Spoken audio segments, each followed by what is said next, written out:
I'd love to show you the most dramatic moments from Season 1 involving Kira Nerys. It is hard to watch, so if you get chills from watching that cringe, this one's for you. Not only with Kira, but other people on the show. People get what's described as an O-face. Now, Kira does this a fair bit, and I've noticed 2 occasions where she does it specifically. One of them is with the Kai in Battle Lines, and the other one is in Dramatis Persona, where Odo activates a sonic pulse and the entities let go of control. Computer, execute Odo 1. Kira's face is one of those O-face moments. And in the next scene, she has O hair, which looks like she's just finished the O-face. Oh, my apologies. But that's over for me now. Well, yes. Whilst Kira and the zombie Kai Opaka are chatting, Kira breaks down in the zombie Kai's arms, then raises her head and says, I'm afraid the prophets won't forgive me. Excuse me. but her delivery on this is very odd, almost childish. That is not who I am. I don't want you to have the wrong impression of me, Opaka. Battle Lines is one of those episodes that really does have a lot of different things in it. I don't want you to have the wrong impression of me, Opaka. Most of my criticism about that episode is really involving Kira. The delivery she makes on some of those lines is hard to watch, and the reaction when Kai Opaka dies really just looks like she's pinched a nerve or something in her face, because her mouth just stays open for about a minute.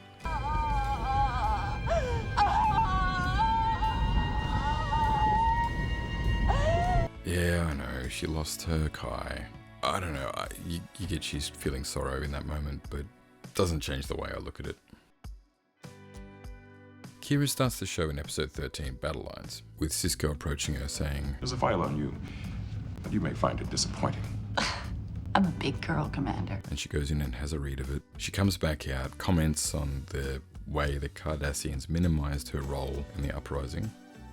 A minor operative whose activities are limited to running errands for the terrorist leaders? I love how it's following her saying, I'm a big girl, Commander.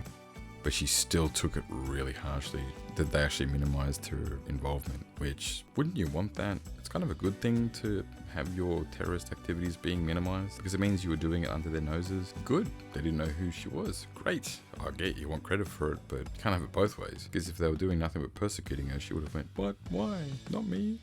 Suck it, Obsidian Order, with your impressive intelligence network. During the episode Move Along Home, she takes the lead and charges forward. She waltzes into the door and gets a shock for her efforts. I want to know where it goes. Are you all right? She wails, then straight away goes, I'll be okay. and just steps into the back. After they do the chant and the dance, Alamarine, count to 4. Alamarine, then 3 more. Alamarine, then 3 more. watch the look on Sisko's face when she finishes her part. As she's ending it, Sisko is grinning and looks like he's about to laugh, and I'm amazed they actually left that in the show. I didn't really pick up on it until I watched it a few times. In the next scene, she runs about the room trying to get people's attention, Excuse me. This has gone far enough. then picks up a tray of fruit and slams it to the ground. Watch the prop fruit just stay in the air as she drops it. I found this to be pretty funny. Will somebody please tell me what is going on around here? You mean we were never in any real danger? Why are you doing this to us? What is wrong with you people? I am not looking to place blame. All I want is the antidote. Drink! It's the antidote! I said that's enough! In the episode Dramatis Persona, Can I help you, Major? Kira, whilst being controlled by an entity, begins to try and convince others on the crew to turn on Sisko. I'm getting rid of Sisko. One way or the other. When the time comes, you'll know it. I'll be counting on you. I just found it a bit cringe the way she tries to sway people in her direction is kind of funny. The comments, Constable. In fact, it's for the good of Bajor. How are you, Lieutenant? Good. and the smiles.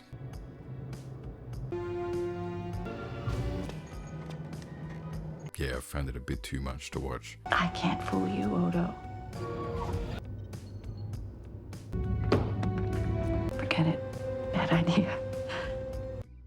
So I'm the last person that should be making fun of someone with a tick or a stutter, as I used to stutter a fair bit. I do have tics, and I have dyslexia, so it's hard for me to read. I have to use a special font, thanks for that. But I've noticed it with Kira. She stutters a fair bit, and I'm not sure if that's intentional, but I haven't noticed it as much with any other character but her, so I'm guessing it's a character thing. I've noticed it when she is sad or when she's in misery, so maybe it's just a matter of her not knowing how to react in that moment.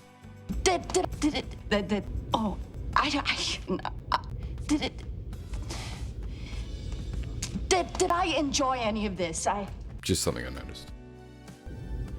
Oh, While there are times I can find Kira's character cringy and even unrelentingly arrogant, she redeems herself with her passion and drive. She has a fiery temper and doesn't back down from a challenge, which is an admirable quality to have. Sure, I find her expressions hammy or overdramatic, but it doesn't take me out of the experience during these moments. In a weird way, it helps to add a sense of comic relief to her character, and perhaps that was intentional. If her character wasn't comical, you would only be able to take her one way, which would make her character completely disingenuous, and no one would be able to relate to that at all. But thankfully her role is written well, and it fits with the narrative of the show, solidifying her place in the team. As with the other DS9 characters, I'll be doing a review for her character for each season of the show. Hope you enjoyed this review, and thanks for watching. You're being a fool! well then, don't ask my opinion next time. I think they all simply get tired of hearing my voice.